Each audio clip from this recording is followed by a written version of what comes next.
Untuk yang pertama, menjawab persoalan peran penting dari dinasti Turki Utsmani, Safawi, dan Mughal. Yang pertama, ada peran penting dari dinasti Turki Utsmani. Menurut saya bisa diambil dari faktor kemajuan yang diperoleh oleh dinasti tersebut, yaitu Turki Utsmani. Untuk yang pertama, faktor kemajuannya bisa dilihat dari adanya sistem pemberian tanah kepada para tentara yang menyebabkan mereka hidup bercukupan atau memiliki kedudukan tinggi di dalam masyarakat. Untuk yang kedua, tidak adanya diskriminasi dari pihak penguasa tertinggi sehingga orang yang mempunyai kedudukan tinggi tidak hanya dari kalangan atau keturunan sultan saja.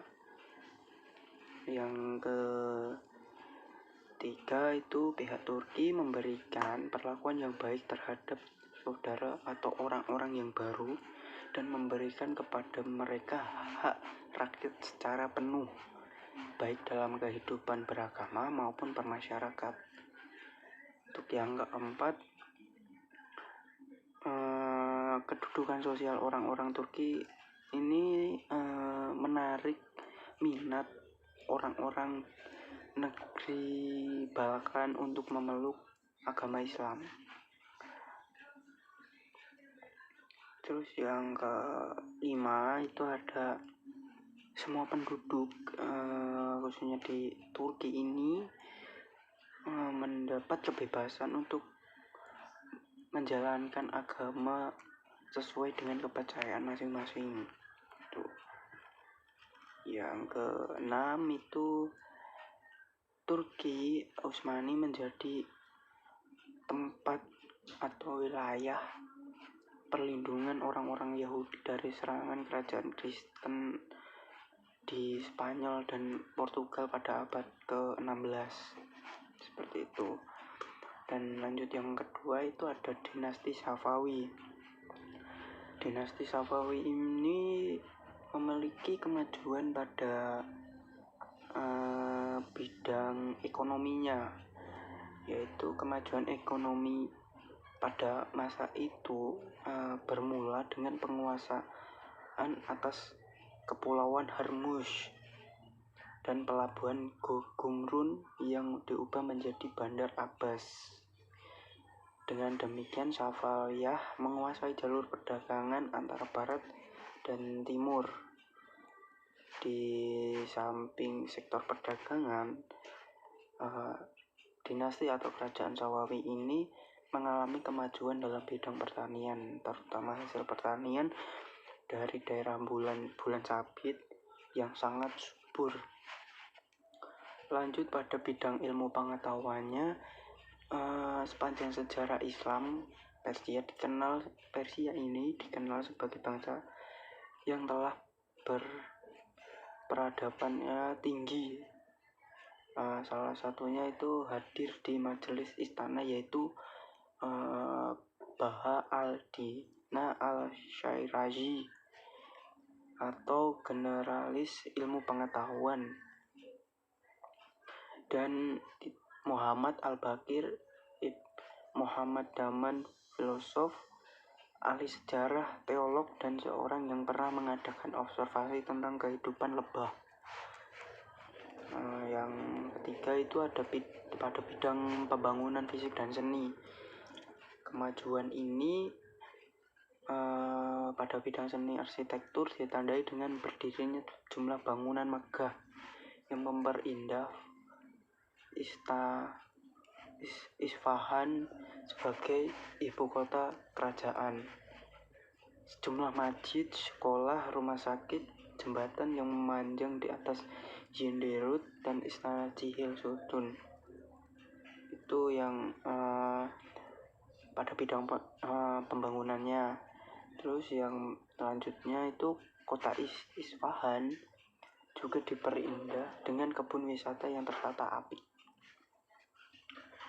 Ketika Abbas I wafat di Isfahan, terdapat sejumlah 162 masjid, 48 akademi, 1802 penginapan, dan 273 pemandian umum. Unsur lainnya itu terlihat dalam bentuk kerajinan tangan, keramik, permadani, dan benda seni lainnya. Untuk yang ketiga itu ada dinasti Mughal. Dinasti Mughal ini berperan penting pada sistem politik.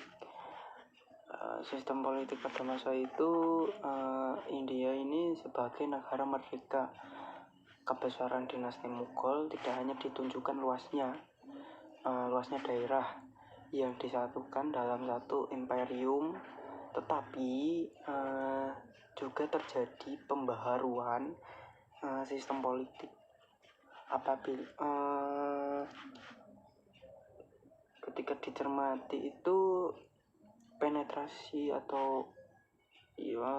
politik Islam pada masa sebelum dinasti Mughal itu masih memiliki ikatan kuat dengan dinasti Islam di Asia Barat.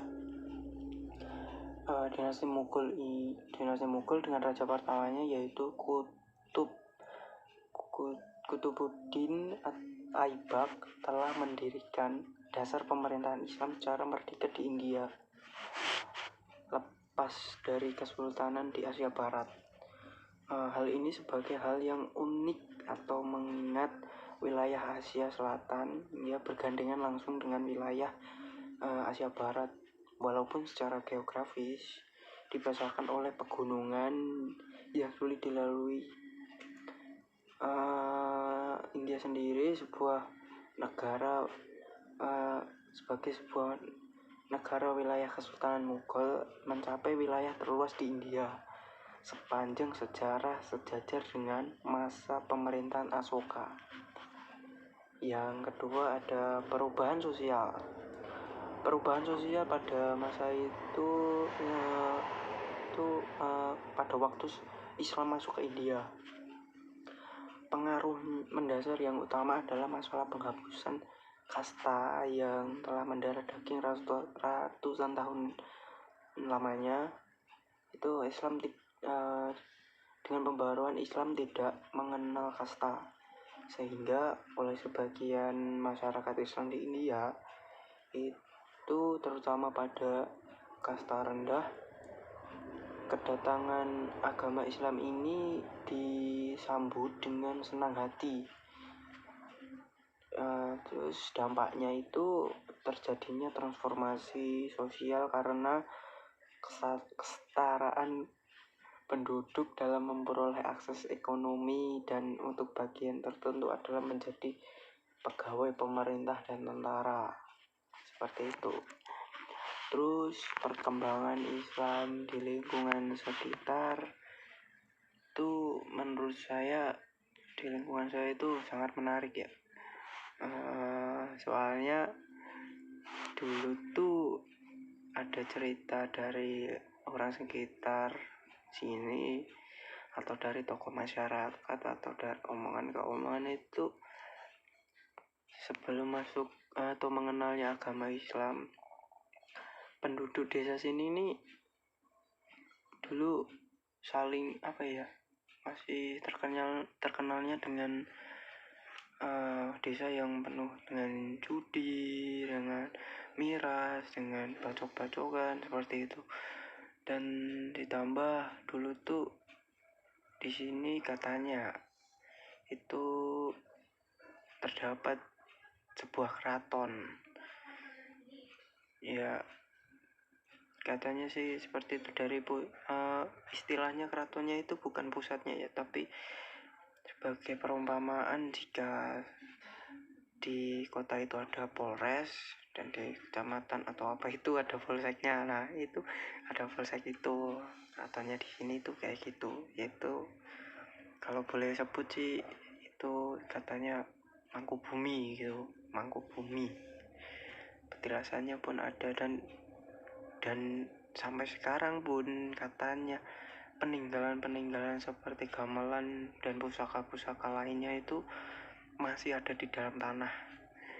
dan ada setiap suro, katanya sih suro itu ada 1, 2, sampai 3 orang dari keraton ke tanah itu, maksudnya ke rumah itu. Soalnya sekarang itu sudah dibangun sebuah rumah, dan uniknya itu rumah itu mau dibeli dan diberi imbalan sebagai rumah barunya gitu, tapi yang penghuninya itu nggak mau, tetap kekeh di situ. Itu ceritanya sih gitu.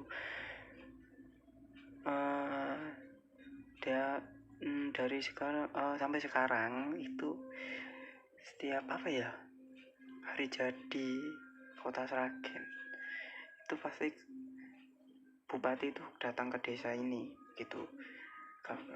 Desanya sih desa Kerkilan gitu.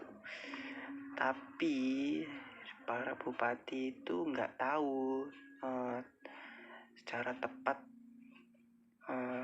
tempat berdirinya sebuah keraton atau polsek tadi itu di mana, tidak tahu.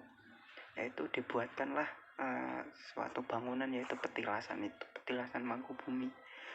Tapi petilasan itu tidak berada pada tanah yang tepat atau tepat pada bangunan yang dulu keraton berdiri. Nah, balik lagi ke perkembangan Islam di desa atau lingkungan saya ini, yaitu tadi dulu tuh katanya itu masih dikenal dengan desa judi, desa miras, desa itulah ya berbau negatif lah, seperti itu. Namun pada tahun 2000-an itu datang ada seorang pemuda dari Kebumen. Itu nggak tahu ya, katanya sih gitu, Kebumen itu diutus ke sini atau gimana ya, nggak tahu. Itu ke sini itu bawa, ya diutus ya istilahnya, secara gampangnya diutus oleh pondok pesantren ke sini untuk menangani desa ini. Mungkin seperti itu. Dari waktu ke waktu ya, secara sadar para warga di sekitar itu sadar dengan agama Islam dan menjauhkan yaitu perbuatan-perbuatan yang negatif seperti tadi itu. Dan sampai sekarang pun ya, meskipun masih ada beberapa orang atau beberapa kelompok yang masih main judi atau miras, kalau pembacokan atau saling bunuh itu ya nggak ada sih. Cuman ya kalau berkelahi kan ya itu masih, cuman ya beberapa orang. Tapi ya sekarang ya masih ada. Kalau mau dilihat tuh masih ada, judi sama miras tuh masih ada.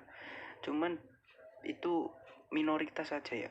Kalau mayoritas itu sudah pada paham lah dan memeluk agama Islam, jadi sadar yang positif tuh ada, kenapa kok milih negatif seperti itu. Ya mungkin secara ringkasnya seperti itu ya, sejarah sampai perkembangan Islam di lingkungan sekitar saya itu seperti itu. Dari saya cukup sekian, terima kasih.